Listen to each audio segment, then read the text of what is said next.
नमस्कार। हिमाचल प्रदेश के मेरे प्यारे बहनों और भाइयों, आज समूचा राष्ट्र गणतंत्र दिवस उमंग और उल्लास के साथ मना रहा है। मैं इस ऐतिहासिक अवसर पर देशवासियों, विशेषकर हिमाचल प्रदेश के लोगों को हार्दिक बधाई व शुभकामनाएं देता हूं। 26 जनवरी 1950 को भारतीय संविधान अस्तित्व में आया और भारत एक गणतंत्र बना। हमारा संविधान बिना किसी भेदभाव के सभी देशवासियों को आगे बढ़ने के समान अवसर प्रदान करता है। प्रदेशवासियों, इस पावन अवसर पर मैं संविधान निर्माताओं को नमन करता हूँ, जिनकी दूरदृष्टि से आज भारत पूरे विश्व में एक आदर्श लोकतांत्रिक राष्ट्र के रूप में सम्मानित है। इस अवसर पर मैं भारत माता के उन वीर बेटों और बेटियों को नमन करता हूँ, जिन्होंने स्वाधीनता के सपने को पूरा करने के लिए अपना सर्वस्व न्योछावर कर दिया। राष्ट्र उनके प्रति कृतज्ञ है।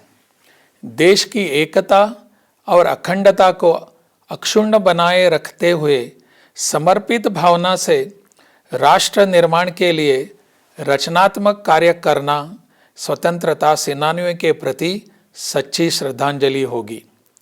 इस पावन दिवस पर मैं भारतीय सशस्त्र सेनाओं के उन वीर जवानों को भी नमन करता हूँ, जो हर समय सीमाओं की रक्षा कर रहे हैं। मैं देश के लिए जीवन न्योछावर करने वाले सभी शहीदों को श्रद्धांजलि अर्पित करता हूँ। प्यारे प्रदेशवासियों, यह बड़े हर्ष की बात है कि कल ही हमने हिमाचल का पूर्ण राज्यत्व दिवस समारोह मनाया। 25 जनवरी 1971 को पूर्ण राज्यत्व का दर्जा प्राप्त करने के पश्चात इन 51 वर्षों में हिमाचल प्रदेश ने तेजी से विकास का सफर तय किया। कठिन भौगोलिक परिस्थितियां, दुर्गम क्षेत्र और अन्य जटिलताएं भी यहाँ के मेहनती लोगों के हौसले और साहस को कम नहीं कर पाई। यहाँ के ईमानदार और प्रगतिशील लोगों ने प्रदेश को उन ऊंचाइयों तक पहुँचाया जो देश भर के लिए एक उदाहरण है।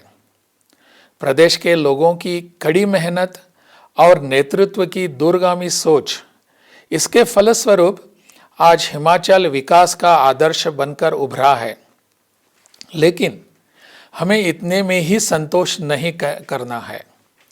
विकास का यह प्रवाह अविरल चलता रहे, इसके लिए हमें मिलकर प्रयास करते रहना है, ताकि प्रत्येक नागरिक संपन्न, सुशिक्षित, सुरक्षित, स्वस्थ, सुशासित और श्रेष्ठ बन सके।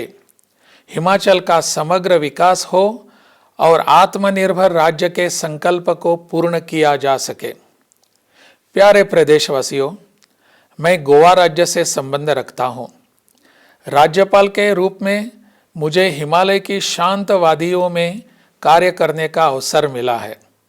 यहाँ के प्राकृतिक सौंदर्य ने मुझे प्रकृति के विराट एवं समृद्ध परिदृश्य को जानने, समझने का अवसर दिया है। मैं प्रदेश की सांस्कृतिक विरासत के प्रति श्रद्धा अनुभव करता हूँ। हिमाचल के लोग संतुष्ट हैं, बहुत थोड़े में प्रसन्नता के साथ अपना जीवन जीते हैं। मुझे राज्यपाल के रूप में 6 महीने से अधिक समय हो गया है। इस अल्पावधि में मैंने हिमाचल प्रदेश का व्यापक भ्रमण किया और प्रदेश की प्रबुद्ध जनता से बातचीत की।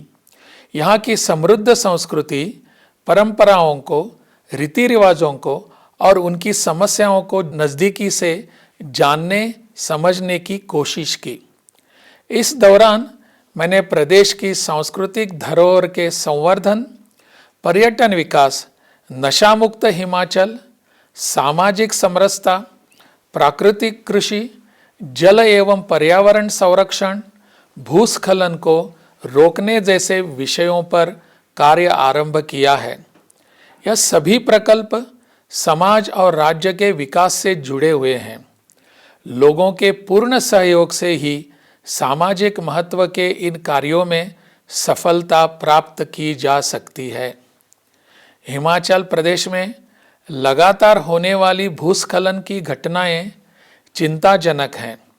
भूस्खलन से हर साल बहुमूल्य जानें चली जाती हैं, आर्थिकी का भी नुकसान होता है। मैंने इनके स्थायी समाधान के लिए प्रयास आरंभ किए हैं। देश के शीर्ष संस्थानों के विशेषज्ञ और वैज्ञानिकों के सहयोग से इस दिशा में एक प्रभावी नीति बनाने के प्रयास जारी हैं। हिमाचल में स्थापित विश्वविद्यालयों और IIT मंडी जैसे संस्थानों का भी सहयोग लिया जा रहा है। मुझे विश्वास है कि पहाड़ी प्रदेश की इस गंभीर समस्या का स्थायी समाधान निकालने में हम निश्चित तौर पर सफल होंगे।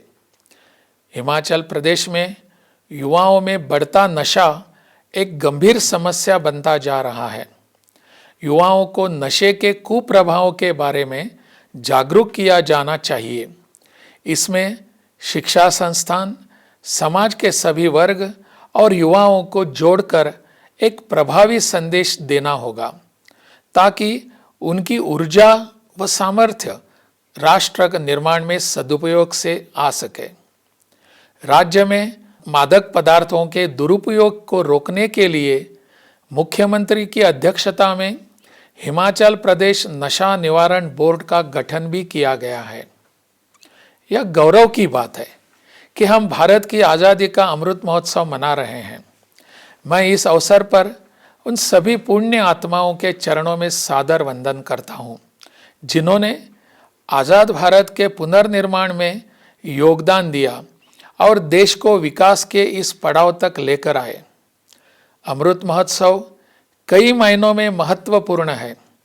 इन 75 वर्षों में हमने क्या हासिल किया और कहाँ पहुँचे, इसके आत्मचिंतन का भी यह वक्त है। यह समय इसलिए भी महत्वपूर्ण है कि हम किस रूप में राष्ट्र सेवा में अपना योगदान दे सकते हैं, ताकि जब हम अपनी आज़ादी का 100वां वर्ष मना रहे होंगे तो वह क्षण देश के विकास में हमारे योगदान को भी अंकित कर रहा होगा। प्यारे प्रदेशवासियों, नई आशाओं और आकांक्षाओं के साथ यह नया साल भी एक शक्तिशाली शत्रु के साथ दस्तक दे रहा है। हमने पिछले 2 वर्षों में कोरोना महामारी के इस शत्रु को डटकर सामना किया और हराया भी। कोरोना वायरस अब ओमिक्रॉन के रूप में दस्तक दे रहा है।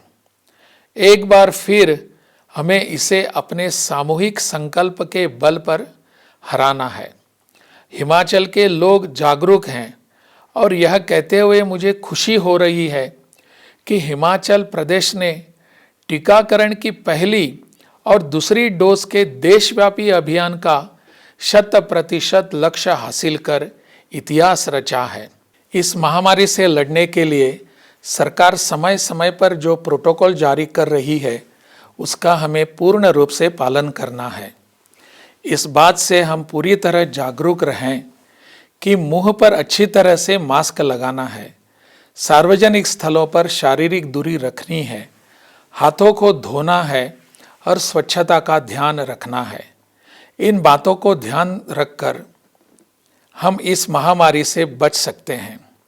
हम सुरक्षा के उपायों को अपनाएंगे तभी समाज भी सुरक्षित रहेगा।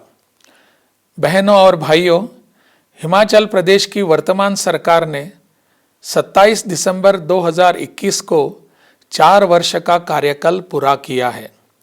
मुझे खुशी है कि प्रदेश में सरकार विकास की प्रक्रिया में निरंतरता बनाए रखते हुए समावेशी दृष्टि को केंद्र में रखकर आत्मनिर्भर हिमाचल के लक्ष्य की ओर अग्रसर है। प्रधानमंत्री श्री नरेंद्र मोदी जी के सबका साथ सबका विकास के मूल मंत्र को आत्मसात करते हुए प्रदेश सरकार ने इस अवधि में हिमाचल को विकास के नए शिखरों पर पहुंचाने के लिए उल्लेखनीय प्रयास किए। प्यारे बहनों और भाइयों, भारत सरकार ने 34 साल के अंतराल के बाद देश में नई राष्ट्रीय शिक्षा नीति लागू की है। यह शिक्षा नीति भविष्योन्मुखी है और ज्ञान, विज्ञान, अनुसंधान, नवाचार, संस्कार युक्त, मूल्यपरक हर क्षेत्र में हर परिस्थिति का मुकाबला करने वाली है। यह नीति भारत को ज्ञान की महाशक्ति के रूप में उभारेगी, ऐसा मेरा मानना है। नई शिक्षा नीति को राज्य में प्रभावी तरीके से बढ़ाया जा रहा है और यह युवाओं की आकांक्षाओं को पूर्ण करेगी, ऐसा मेरा विश्वास है। प्यारे बहनों और भाइयों, प्रदेश के सकल घरेलू उत्पाद में कृषि व संबद्ध क्षेत्रों का लगभग 14% योगदान है। वर्ष 2022 तक किसानों की आय दोगुना करने के उद्देश्य से सिंचाई सुविधाओं के विस्तार व कृषि गतिविधियों में विविधता लाने के लिए अनेक नई योजनाएं आरंभ की गई हैं। प्रदेश में प्राकृतिक खेती को बढ़ावा देने के लिए प्राकृतिक कृषि को सफलतापूर्वक कार्यान्वित किया जा रहा है। इसके अच्छे परिणाम देखने को मिल रहे हैं। मुझे खुशी है कि प्राकृतिक खेती खुशहाल किसान योजना से 1,53,000 किसान इस योजना का लाभ उठा रहे हैं। मैं किसान भाइयों और बागवानों को आह्वान करता हूं कि वे सरकार की प्राकृतिक कृषि योजना को पूर्ण रूप से अपनाएं। महिलाओं की दशा व उनका योगदान किसी राष्ट्र की उन्नति का परिचायक होता है। हिमाचल प्रदेश ने महिला सशक्तिकरण की दिशा में जो प्रयास किए हैं वे सराहनीय हैं। यह गर्व की बात है कि हिमाचल प्रदेश में बेटियों की स्थिति अच्छी है और यहाँ के जनजातीय क्षेत्र महिला सशक्तिकरण के उदाहरण प्रस्तुत करते हैं। मुझे खुशी है कि प्रदेश में मुख्यमंत्री कन्यादान योजना, प्रधानमंत्री मातृवंदना योजना तथा बेटी है अनमोल योजना को सफलतापूर्वक कार्यान्वित किया जा रहा है। प्यारे प्रदेशवासियों, हम सभी का दायित्व है कि राष्ट्र निर्माण में हम अपना पूर्ण सहयोग दें ताकि एक सशक्त राष्ट्र व जागरूक समाज का निर्माण हो।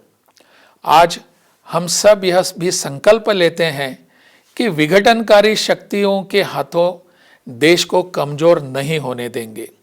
भातृत्व की भावना को सुदृढ़ करते हुए सामाजिक सद्भाव बनाए रखेंगे। मैं पुनः समस्त प्रदेशवासियों को गणतंत्र दिवस पर बधाई देता हूं और उनके खुशहाल एवं मंगलमय जीवन की कामना करता हूं। जय हिंद, जय हिमाचल।